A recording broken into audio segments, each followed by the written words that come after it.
The title of this video makes a claim that sounds like it belongs on the side of a supplement bottle.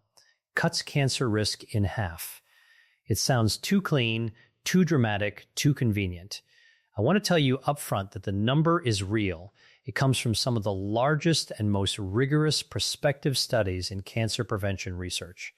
And then spend the rest of this video giving you the honest version of what cuts cancer risk in half actually means, what the habit is, why it works at the biological level, and what the research does and does not show. Because you deserve the complete picture, not just the headline. Before anything else, a note I take seriously. This channel covers general education, not medical advice, and I am not your doctor. Nothing here is a treatment recommendation, a cancer cure, or a substitute for regular cancer screening or your physician's guidance. Cancer is a complex, multifactorial disease. No single habit prevents it with certainty for any individual. What the research shows is a probabilistic, population-level relationship, a meaningful reduction in the likelihood of developing certain cancers when a specific behavior is maintained consistently over time. That is a different and more honest framing than the headline suggests, and I will hold that framing throughout this video. Tell me your age in the comments and whether you have heard this before. Stay with me through the biological mechanism section. That is the part almost nobody explains, and it is what makes the habit make sense at a level you will not forget. Let us go. The habit is morning walking, or more precisely, a consistent pattern of moderate intensity physical activity engaged in regularly, with the morning timing producing specific additional benefits that separate it from the same activity performed at other times of day. I am going to explain all of that. But let me start with a number, because you need to know where it comes from before you can trust it. The most important study in this conversation is the 2016 analysis published in JAMA Internal Medicine, led by researchers at the Harvard T.H. Chan School of Public Health, which pooled data from 12 large prospective cohort studies following 1.44 million adults across the United States and Europe over a median follow-up period of 11 years. This was not a small study. 1,044 million people. The researchers examined the relationship between self-reported leisure time physical activity and the risk of developing 26 different types of cancer. What they found was striking enough to make headlines in the oncology world. Across 13 of the 26 cancers examined, higher physical activity levels were associated with significant risk reductions. The risk reductions for specific cancers range from 10% to 42%, depending on the cancer type. Esophageal cancer showed a 42% reduction in risk with higher physical activity. Liver cancer showed a 27% reduction. Lung cancer, 31% reduction. Colon cancer, 16% reduction. Breast cancer, 10% reduction. Bladder cancer, 15% reduction. Endometrial cancer, 21% reduction. The cuts cancer risk in half framing is an approximation of the upper end of these findings, specific to specific cancers, under specific activity levels, and it requires that contextual honesty to remain a fair description. What the research does unambiguously support is this: regular, moderate intensity physical activity is one of the most consistently evidence-grounded cancer risk reduction strategies available to adults over 50. It is not a drug. It requires no prescription. It costs nothing beyond a pair of shoes and the time to use them. And the research supporting it is some of the most methodologically rigorous in preventive oncology. The morning timing is where we go next, and where the mechanism gets specific. Here is what morning specifically does that the same activity at 2 in the afternoon does not. And to understand it, you need to understand what the body's hormonal environment looks like across the day, and how that environment interacts with the biological pathways through which physical activity reduces cancer risk. Cortisol follows a precise circadian pattern. It rises sharply in the final hour of sleep, peaks in the 30 to 60 minutes after waking, the cortisol awakening response, and then declines throughout the day, reaching its lowest level in the late evening and early night. This morning, cortisol peak is not pathological stress. It is a normal, physiologically necessary mobilization signal that prepares every organ system for the demands of the waking day. It raises blood glucose, activates the immune system, increases cardiovascular output, and sharpens cognitive function. But in people who are sedentary, who provide no physical demand for the cortisol to drive, that morning surge has nowhere useful to go.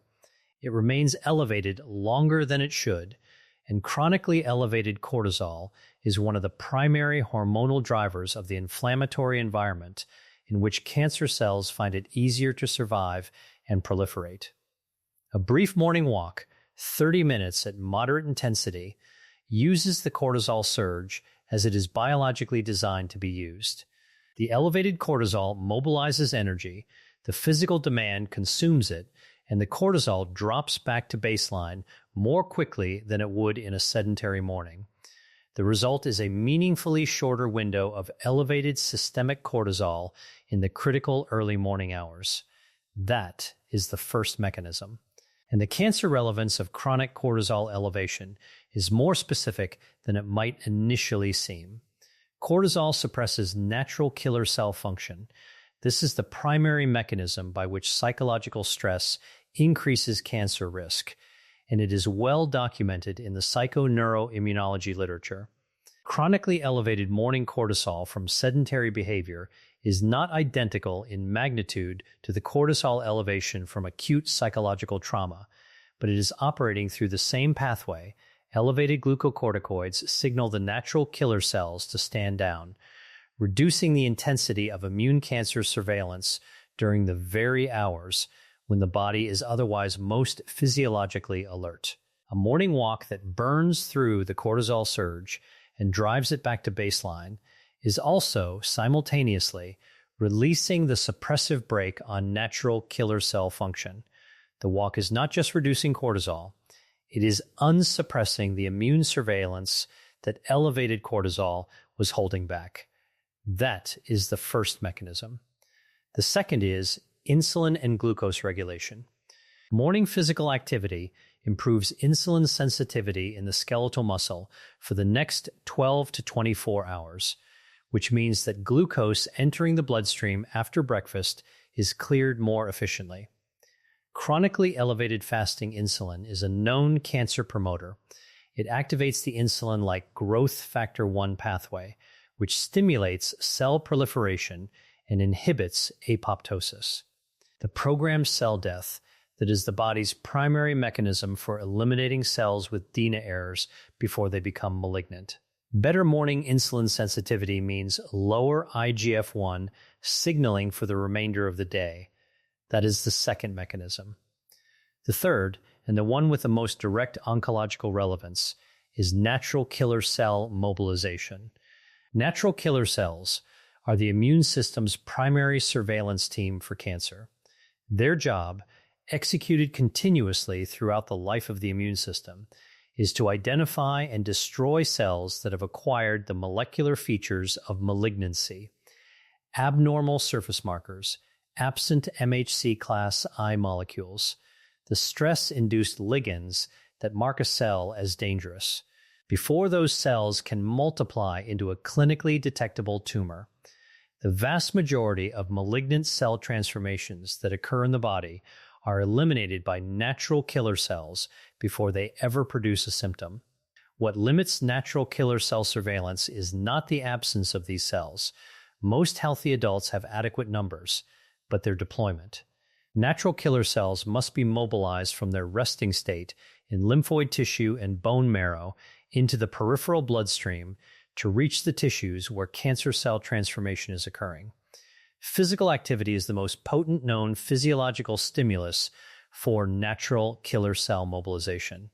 A study published in Brain Behavior and Immunity found that a single bout of moderate intensity exercise produced a 2 to 3-fold increase in circulating natural killer cells. This mobilization begins within the first 10 minutes of exercise and peaks shortly after. What happens in the 2 hours following exercise is equally important. The natural killer cells redistribute from the blood into tissues throughout the body, concentrating in the tissues that were metabolically active during exercise.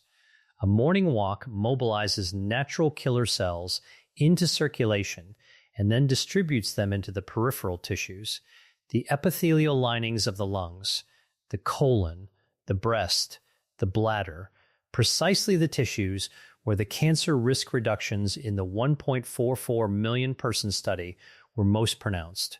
Think of natural killer cells as the immune system's cancer surveillance patrol. Physical activity is the dispatch signal that sends the patrol out into the field. Without that dispatch signal, the patrol stays in the barracks.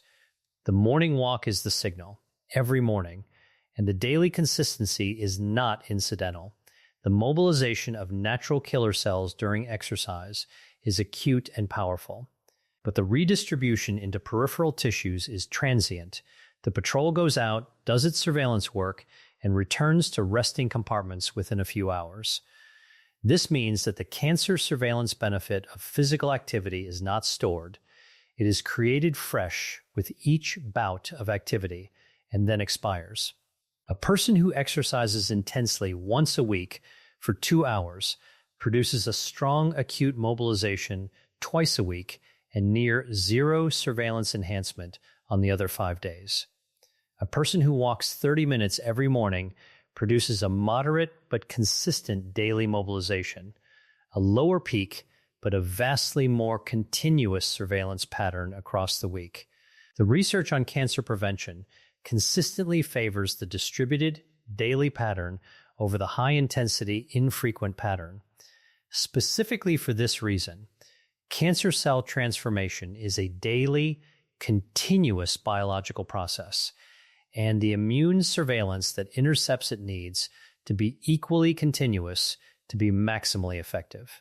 Now let me add the fourth mechanism, because it operates on a longer time scale than the others, but is arguably the most important for cumulative cancer risk in adults over 50. Chronic systemic inflammation, the persistent low-grade inflammatory state driven by elevated cytokines, adipose tissue inflammation, and dysregulated immune signaling, is one of the most consistent features of the biological environment in which cancer develops, progresses, and resists treatment. It is not a coincidence that the cancers most strongly associated with obesity and metabolic syndrome, colorectal, endometrial, liver, esophageal, kidney, are precisely the cancers showing the largest risk reductions with physical activity in the JAMA Internal Medicine cohort study. These are cancers whose development is most directly influenced by the inflammatory microenvironment that sedentary physiology produces. Regular moderate intensity physical activity reduces CARP, interleukin-6, and tumor necrosis factor alpha, the primary circulating inflammatory cytokines. Through multiple parallel pathways, it reduces adipose tissue mass, which is the primary source of inflammatory cytokines in overweight adults.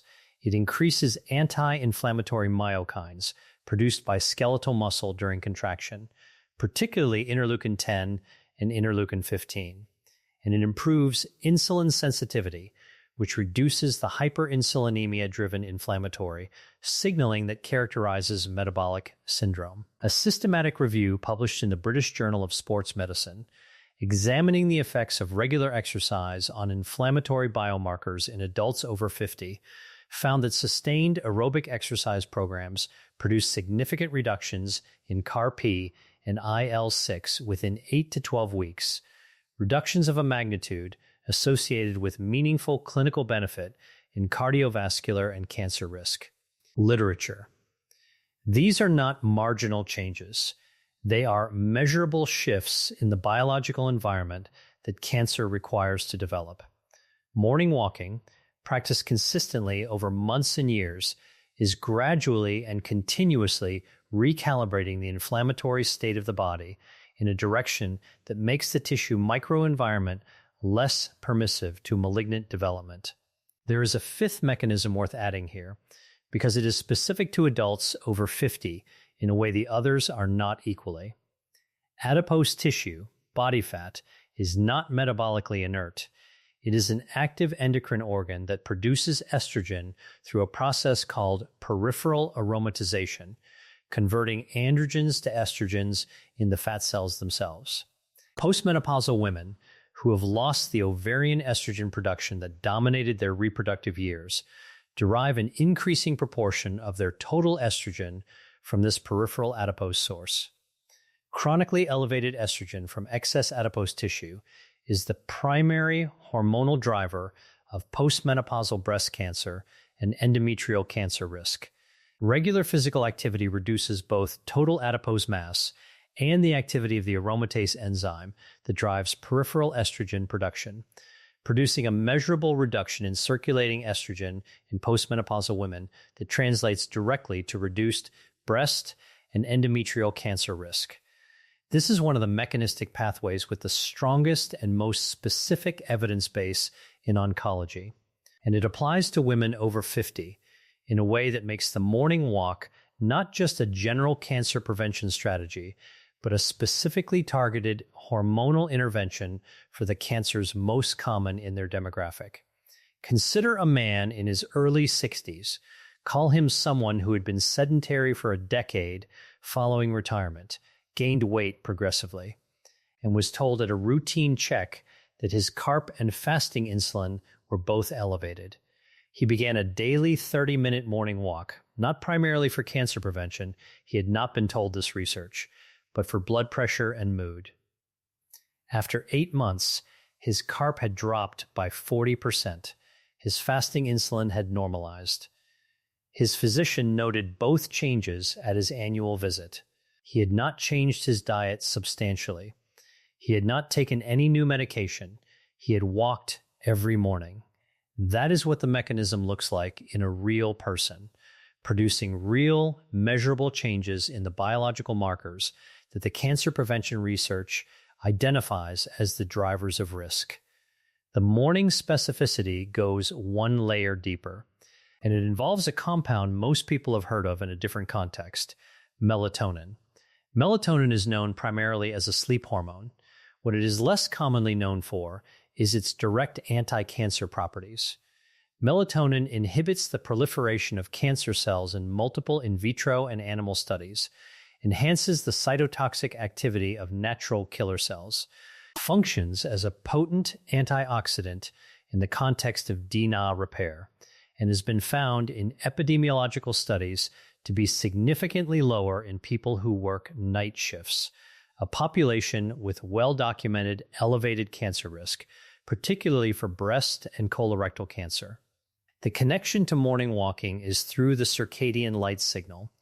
When you walk outside in the morning, in natural daylight, even on an overcast day, the full spectrum light entering the retina triggers a precise neural cascade through the suprachiasmatic nucleus, the brain's master circadian clock, that reinforces the body's circadian rhythm.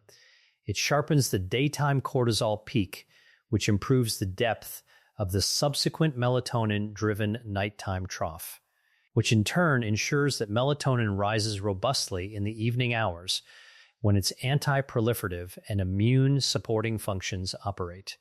In adults over 50, whose circadian rhythm has already begun to flatten, the morning cortisol peak becomes less pronounced. The melatonin signal becomes blunted. Consistent morning outdoor light exposure is one of the most powerful non-pharmacological tools for recalibrating the circadian system. A sharper, more robust circadian rhythm means better melatonin production at night. Better melatonin production at night means more sustained nighttime immune surveillance. The morning walk is doing something at night that most people who take a morning walk do not know to credit it with. A study published in Cancer Epidemiology, Biomarkers and Prevention, examining night shift workers whose disrupted circadian rhythms produce chronically blunted melatonin signaling, found that they had a significantly elevated risk of breast cancer compared to day workers, a finding replicated consistently enough that the IARC has classified night shift work as a probable carcinogen specifically through the melatonin disruption pathway.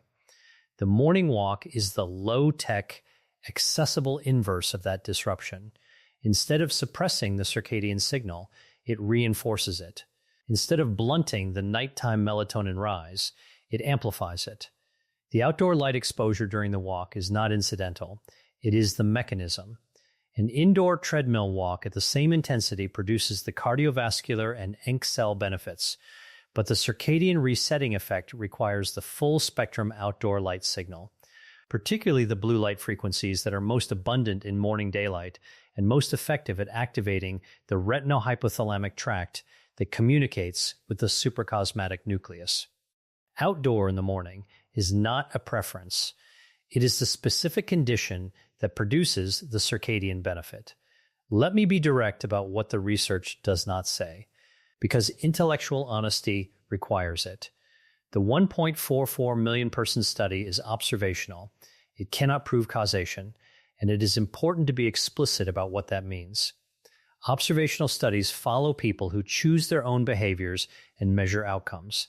They cannot randomly assign 500,000 people to exercise and 500,000 to sedentary living and follow them for 20 years.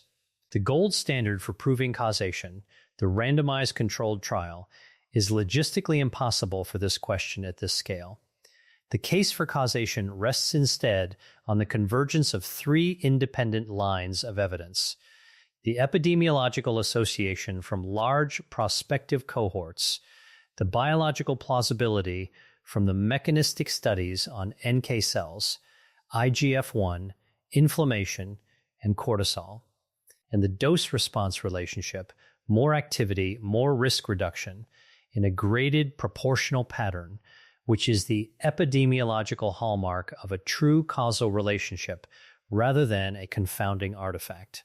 It shows that people who exercise more get less cancer, but it cannot rule out the possibility that some of that association reflects confounding factors. People who exercise may also sleep better, drink less alcohol, have better diets, and maintain healthier weights. The researchers performed extensive statistical adjustments for these factors, and the activity association remains significant. But the word prove is not one that belongs in a description of observational epidemiology. What the study establishes is one of the strongest, most consistently replicated, most biologically plausible associations in the cancer prevention literature.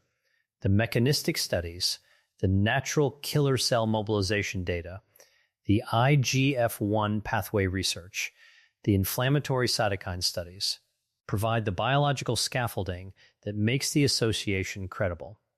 Together, they make a case that is compelling enough to have earned physical activity a prominent place in the cancer prevention guidelines of the American Cancer Society, the World Health Organization, and the National Cancer Institute. The ACTS guidelines recommend a minimum of 150 to 300 minutes of moderate intensity physical activity per week for cancer risk reduction. The World Cancer Research Fund, which conducts the most comprehensive global reviews of diet, weight, and cancer, has consistently listed physical activity as one of the 10 strongest evidence-based cancer prevention recommendations across multiple report cycles. The National Cancer Institute's own cancer prevention research program funds ongoing work specifically examining the mechanisms by which exercise influences cancer cell biology. This is not fringe medicine or unproven complementary therapy.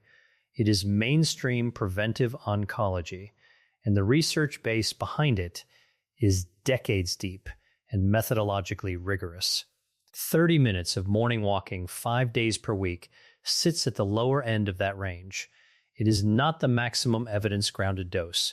It is the minimum meaningful one, the point at which the research suggests that cancer preventive biology begins to activate consistently. Here is what the practical starting point looks like.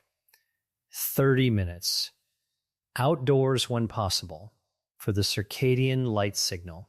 In the morning, before the first meal if feasible, to maximize the insulin sensitivity effect at a pace that raises your breathing rate slightly but still allows conversation. That is moderate intensity, the dose the research used. No specialized equipment, no gym, no trainer, just the habit, consistent enough to be daily, gentle enough to be sustainable for years. If you are starting from complete sedentary, begin with 15 minutes and add 5 minutes every 2 weeks. The research on exercise habit formation is consistent on one point. The most important variable in long-term adherence is not the initial intensity or duration. It is the automaticity of the cue. A morning walk that happens at the same time, in the same shoes, by the same route. Immediately after the same trigger, a cup of coffee, brushing teeth, whatever already happens reliably every morning, builds a habit loop that requires progressively less willpower to execute with each passing week. The brain encodes the behavior as automatic rather than deliberate, and once that encoding is established, the morning walk becomes as effortless as any other automatic morning behavior. That is not a motivational pep talk. It is behavioral neuroscience. The habit structure is as important as the habit itself. If you have cardiovascular disease, orthopedic limitations, or any condition that affects your ability to walk, please talk with your physician before starting any new exercise program. The correct form of this habit for your body is a clinical conversation, not a YouTube recommendation. The research on cancer prevention does not require you to run. It requires you to move consistently for the rest of your life. That is the honest version of cuts cancer risk in half. It is not a pill. It is not a shortcut. It is one of the most evidence-grounded, accessible, and powerful health behaviors documented in modern medicine, applied every morning for as long as you are able. Tell me in the comments, do you already have a morning movement habit? And if not, what has been the barrier? I read every response, and your answers shape what this community covers next. If someone you love is over 50 and sedentary, share this with them, not as pressure, but as the specific research-grounded case that the morning walk they have been putting off may be one of the most consequential decisions of the next decade. Next, I want to walk you through the specific type of physical activity that the research identifies as most protective against colorectal cancer specifically, and why the intensity level matters as much as the duration. Watch that one next.